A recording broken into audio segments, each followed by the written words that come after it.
Assalamualaikum warahmatullahi wabarakatuh. Perkenalkan, nama saya Triwulandari dengan NIM 6424072, jurusan Manajemen kelas 642A06, Universitas Bina Sarana Informatika Kalimalang. Di sini saya akan menganalisis pidato tokoh Indonesia sesuai kaidah bahasa Indonesia. Sebelum menganalisis, apa itu analisis dan kaidah bahasa Indonesia? Analisis bahasa adalah memperhatikan dan menguraikan bagaimana seseorang memilih kata, menyusun kalimat, mengucapkan kata, dan menyampaikan pesan. Kemudian, kita menilai apakah semua itu sudah sesuai dengan aturan bahasa Indonesia yang benar. Tujuan analisis bahasa ini apa? Yaitu mengidentifikasi kesalahan bahasa, misalnya salah ucap, salah ejaan, dan struktur kalimat rancu atau tidak teratur. Lalu mengetahui apakah bahasa yang digunakan efektif dan mudah dipahami, menyesuaikan bahasa dengan konteks situasi dan lawan bicara, formal atau informal. Selanjutnya, kaidah bahasa Indonesia. Kaidah bahasa Indonesia adalah aturan baku dalam penggunaan bahasa Indonesia agar komunikasi menjadi jelas, tepat, dan sesuai standar baik dalam bentuk lisan maupun tulisan. Dasar pedoman kaidah bahasa Indonesia, yaitu ada pedoman umum ejaan bahasa Indonesia, kamus besar bahasa Indonesia, dan tata bahasa baku bahasa Indonesia. Kaidah bahasa Indonesia meliputi yang pertama ada ejaan pedoman umum ejaan bahasa Indonesia, yaitu mengatur cara penulisan huruf kapital, penulisan kata, dan tanda baca. Yang kedua ada tata bahasa atau gramatika, yaitu mengatur struktur dan susunan kalimat agar logis dan benar. Seperti kata, yaitu ada kata imbuhan, reduplikasi, kata benda, kata kerja, kata sifat, dan sebagainya. Lalu ada frasa dan kalusa, yaitu gabungan kata sebagai satu kesatuan. Kalimat, yaitu pola SPOK dan jenis kalimat pernyataan, perintah, dan tanya. Paragraf, yaitu susunan kalimat yang membentuk ide pokok. Yang ketiga ada kalimat efektif, yaitu kalimat yang logis dan jelas maknanya, tidak bertele-tele, menghindari ambigu atau ganda makna. Yang keempat ada kohesi dan koherensi. Kohesi itu artinya berkaitan dengan bentuk atau struktur dalam teks. Sedangkan koherensi yaitu berkaitan dengan makna atau ide dalam teks. Yang kelima ada diksi atau pilihan kata, yaitu pilihan kata yang sesuai dengan makna, situasi, formal atau informal, dan jelas tidak membingungkan. Yang keenam ada ragam bahasa, pemakaian bahasa sesuai konteks. Ragam formal, yaitu untuk pidato, tulisan ilmiah, dokumen resmi. Sedangkan ragam informal, yaitu untuk percakapan sehari-hari. Nah, di sini aspek-aspek yang akan dianalisis, yaitu ada struktur pidato, isi dan argumen, kaidah bahasa, gaya bahasa, penyampaian artikulasi, dan efektivitas komunikasi. Saya akan menganalisis pidato dari Menteri Sosial Republik Indonesia dengan tema Pahlawanku Sepanjang Masa. Tokohnya itu Menteri Sosial Republik Indonesia yang bernama Juliari Peter Batubara. Di sini saya sudah cantumkan link videonya. Mari kita simak videonya. Assalamualaikum warahmatullahi wabarakatuh. Shalom, Om Swastiastu, Namo Buddhaya, salam kebajikan. Saudara-saudara sebangsa dan setanah air, marilah kita panjatkan puji syukur kehadirat Allah Subhanahu wa taala, Tuhan yang Maha Kuasa, karena atas limpahan rahmat dan karunia-Nya, esok hari tanggal 10 November 2020 kita akan memperingati Hari Pahlawan. Hari Pahlawan kiranya tidak hanya sekedar diingat pada setiap tanggal 10 November saja, namun lebih dari itu perjuangan dan pengorbanan para pahlawan yang telah mempertaruhkan nyawanya untuk mempertahankan kedaulatan negara kesatuan Republik Indonesia perlu terus dikenang sepanjang masa oleh kita semua. Sebagaimana tema Hari Pahlawan tahun 2020, yaitu Pahlawanku Sepanjang Masa. Apa yang telah dilakukan para pahlawan kiranya dapat menginspirasi dan memotivasi kita semua untuk meneruskan perjuangan mereka. Kalau dulu kita berjuang dengan mengangkat senjata, maka sekarang kita berjuang melawan berbagai permasalahan bangsa seperti kemiskinan, bencana alam, narkoba, paham-paham radikal, dan termasuk berjuang melawan pandemi COVID-19 yang saat ini melanda dunia. Meskipun dalam masa pandemik, peringatan Hari Pahlawan tahun 2020 diharapkan dapat berlangsung secara hikmat dan tidak kehilangan makna. Bahkan dapat memberikan energi tambahan untuk menggugah kesadaran segenap elemen bangsa untuk terus mengutamakan persatuan dan kesatuan bangsa. Nilai-nilai kepahlawanan seperti percaya kepada Tuhan Yang Maha Kuasa, rela berkorban, pantang menyerah, suka membantu, bergotong royong, perlu terus dirawat dan dipupuk agar dapat tumbuh bersemi di dalam hati sanubari setiap rakyat Indonesia. Mari tunjukkan kontribusi kita kepada bangsa dan negara dengan menjadi pahlawan masa kini yang memiliki empati untuk menolong sesama, saling menghargai dan menghormati satu sama lain. Pada kesempatan ini, saya menghimbau kepada seluruh rakyat Indonesia untuk berpartisipasi memperingati Hari Pahlawan tahun 2020 sebagai bentuk penghargaan atas jasa para pahlawan.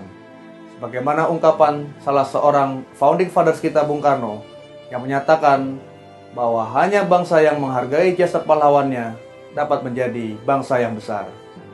Sebagai penghormatan atas jasa para pahlawan, marilah kita bersama meluangkan waktu untuk melakukan hening cipta secara serentak selama 60 detik pada esok hari tanggal 10 November pukul 8.15 pagi waktu setempat dimanapun kita berada.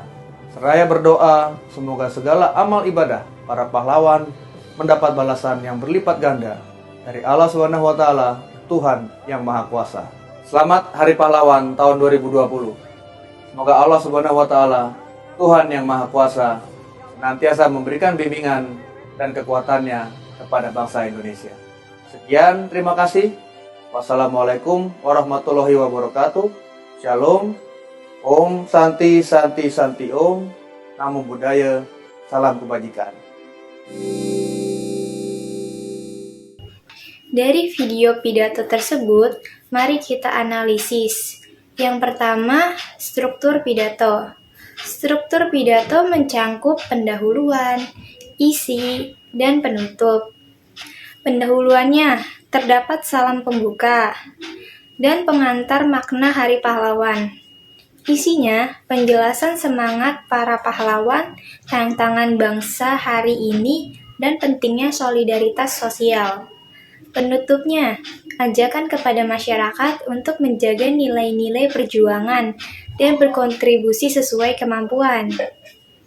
Kemudian ada salam penutup. Jadi, hasil analisisnya yaitu struktur pidato jelas, sesuai dengan urutan, menghasilkan alur yang mudah diikuti pendengar. Isi dan argumen. Pesan utama yang disampaikan yaitu mari kita lanjutkan semangat juang para pahlawan untuk menghadapi tantangan bangsa saat ini. Argumennya disertai dengan argumen faktual seperti perjuangan masa lalu penuh pengorbanan. Generasi kini harus menjawab tantangan dengan kepedulian dan gotong royong. Jadi, hasil analisisnya, pesan disampaikan secara jelas dan logis. Pidato sesuai dengan konteks peringatan sosial. Selanjutnya, kaidah bahasa meliputi ejaan.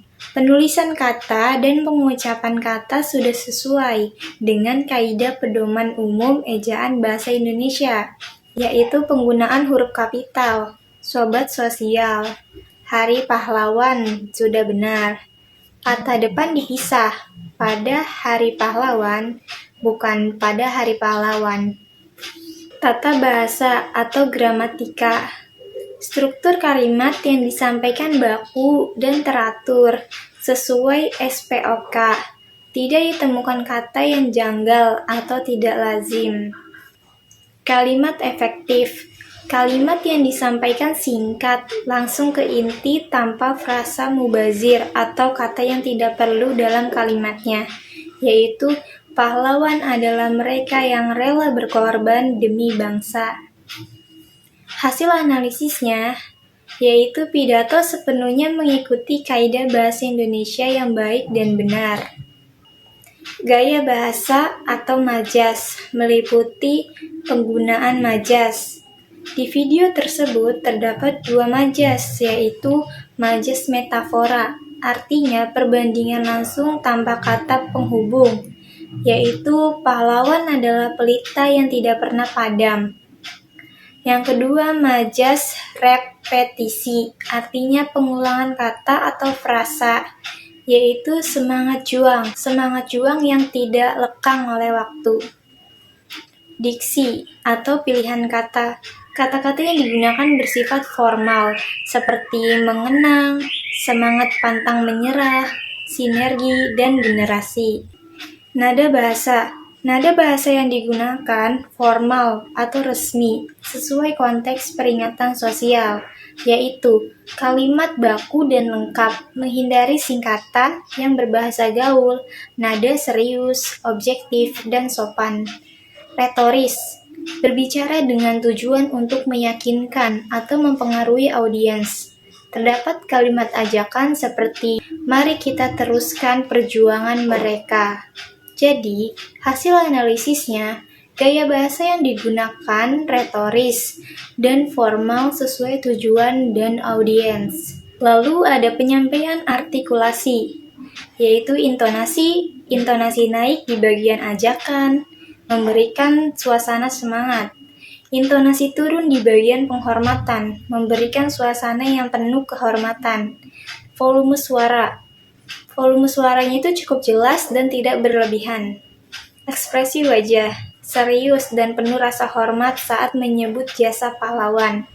Tersirat optimisme saat mengajak generasi muda. Gestur tubuh, gerakan tangan sederhana, tidak berlebihan. Jadi, hasil analisisnya, pidato disampaikan dengan baik dan berwibawa, mendukung isi pidato. Efektivitas komunikasi. Pidato tersebut berhasil menyampaikan nilai-nilai patriotisme dan solidaritas sosial. Audiensnya itu masyarakat umum dan pelajar akan mudah memahami maksud dan tujuan pidato ini. Gaya bicara sederhana dan penuh semangat. Kesimpulannya, pidato Menteri Sosial Republik Indonesia pada Hari Pahlawan tahun 2020 adalah contoh pidato singkat, efektif, dan sesuai kaidah bahasa Indonesia dengan gaya formal yang mampu menyentuh audiens. Sekian analisis pidato dari saya, kurang lebihnya mohon maaf. Wabillahi taufiq wal hidayah. Wassalamualaikum warahmatullahi wabarakatuh.